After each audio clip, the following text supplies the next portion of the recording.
Somos estudiantes de la maestría en educación y presentamos una línea del tiempo sobre la evolución de la educación inclusiva, analizando el desarrollo de políticas internacionales y nacionales en nuestro país, Colombia. Este recorrido nos permite comprender cómo diversidad y equidad son puntos esenciales para nuestra labor docente. Nos encontramos en compañía de nuestra compañera Leslie Dayana, Viviana Patricia y María Saturia. Y quien les habla, Astrid Bravo. Hola compañeras, buen día. Bueno, en este desarrollo por decenios nos encontramos y nos ubicamos en el año 1940, el año 1969, el paradigma de la segregación. Entre 1940 y 1959, la Declaración Universal de los Derechos Humanos y la de los Derechos del Niño sentaron las bases contra la discriminación, aunque predominaban modelos segregados en espacios separados para personas con discapacidad.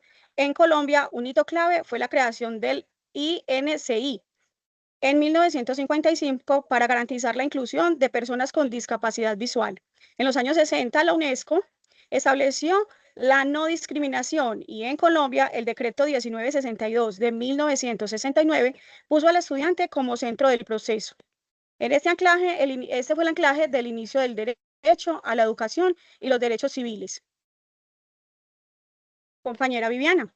Luego entonces de 1970, en nuestra línea del tiempo a 1989, empezamos entonces la era de la integración.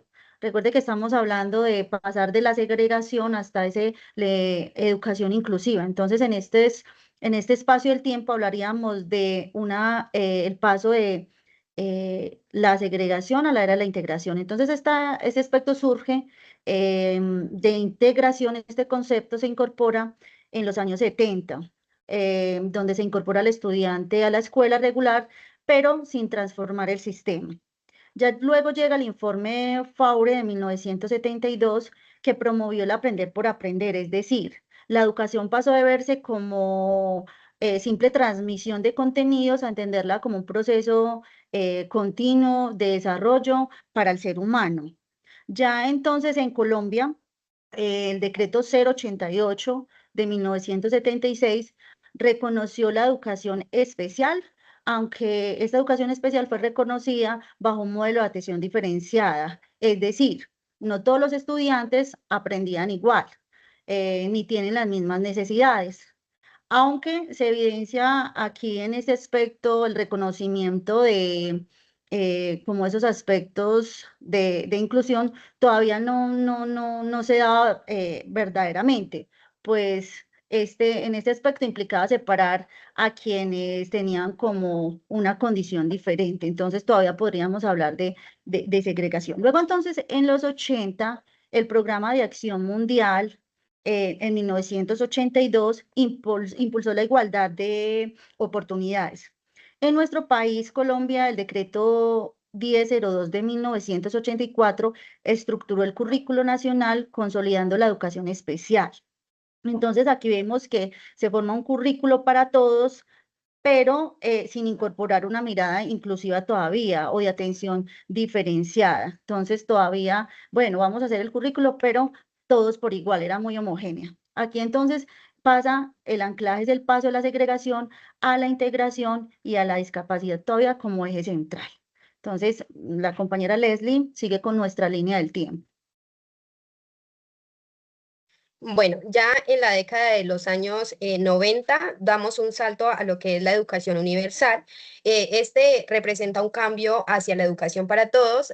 A nivel internacional, la Conferencia Mundial de Yomtien en Tailandia y la Declaración de Salamanca en 1994 sentaron las bases de lo que hoy se conoce como educación para todos, generando de esta manera compromisos para garantizar que los niños con necesidades educativas especiales tuvieran acceso a las escuelas rurales, exigiendo una educación de calidad que se adaptara al estudiante y que no fuera al revés. A nivel nacional, la Constitución Política de 1991 marcó un antes y un después al definir la educación como un derecho fundamental de la persona y un deber tanto del Estado como de la sociedad y la familia.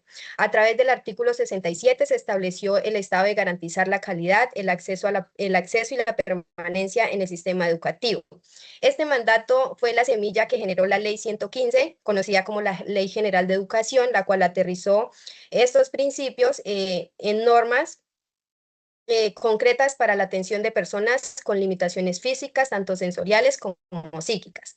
Mientras el mundo pasaba de la intención a la obligación, con la Convención de las Naciones Unidas sobre los Derechos de las Personas con Discapacidad en el año 2006, este tratado internacional obliga a todos los estados a seguir los sistemas educativos inclusivos en todos los niveles. En Colombia, este mismo año, se promulgó la Ley 1090, el Código de Infancia y Adolescencia. Esta ley fue fundamental ya que aseguró la gratuidad educativa y la atención especializada con discapacidad, garantizando que el factor económico no fuera un impedimento para la inclusión. Finalmente, para garantizar estos derechos en las aulas, se expidió el Decreto 366 de 2009. Esta normativa nacional reglamentó la organización de los servicios de apoyo pedagógico y definió claramente las responsabilidades de las entidades territoriales. De esta manera pasamos de atender a eliminar barreras para que nadie se quedara por fuera. Le doy paso a mi compañera Astrid.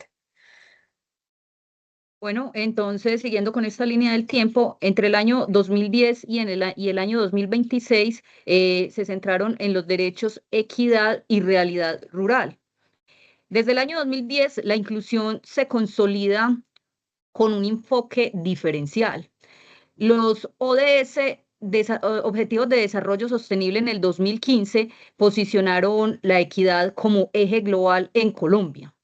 El decreto 1241-2007 reglamentó los ajustes razonables y apoyos pedagógicos en el sistema regular.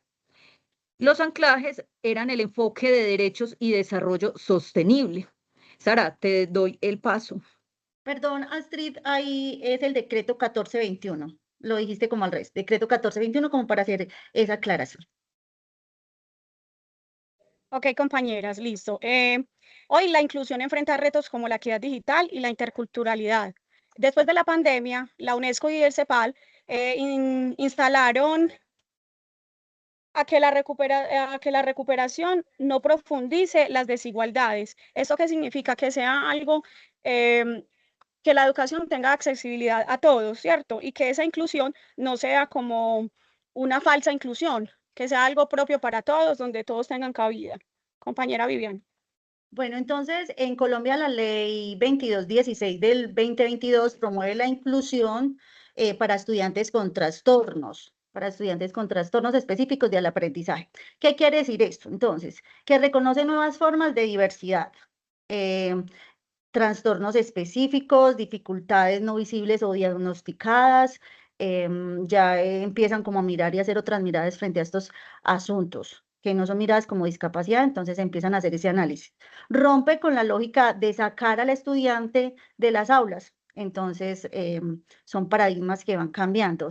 No debe ser individualizada, no debe ser una educación excluyente, debe garantizar entonces la permanencia en el aula regular de todos los estudiantes y para ello entonces debe ajustar las estrategias para que el estudiante pueda acceder a esa educación de manera que pueda aprender. Pone la inclusión como responsabilidad del sistema, entonces ya aquí capacita a los docentes, entonces cómo hacer un DUAR, un PIAR, frente a estos asuntos pues, de inclusión y ajusta el currículo. Hace también conjunto con la familia, el Estado y la escuela, que son los entes importantes en la formación de nuestros niños y niñas. Entonces, cambia ese concepto de discapacidad por diversidad. Entonces, un aspecto bien importante. Leslie. Bueno, gracias a esta línea de tiempo y a estos hitos muy representativos sobre la educación inclusiva, hoy entendemos pues que esa inclusión trasciende el aula y nos implica reconocer las realidades del territorio, la riqueza cultural y las condiciones sociales de nuestros estudiantes. Y pues nuestro mayor desafío es cerrar la brecha digital para convertir la tecnología en una herramienta que sea de equidad y de transformación social. Bueno, compañeras, para finalizar esta línea del tiempo, concluimos que la educación inclusiva es un proceso en construcción que ha venido evolucionando a través de los años. Pasó de ser la exclusión a un enfoque de derechos. Como docentes, como maestras que somos, tenemos un gran reto y es el de hacer realidad esta inclusión en los diferentes contextos en que nos desenvolvamos y que sea adaptado para todos nuestros estudiantes.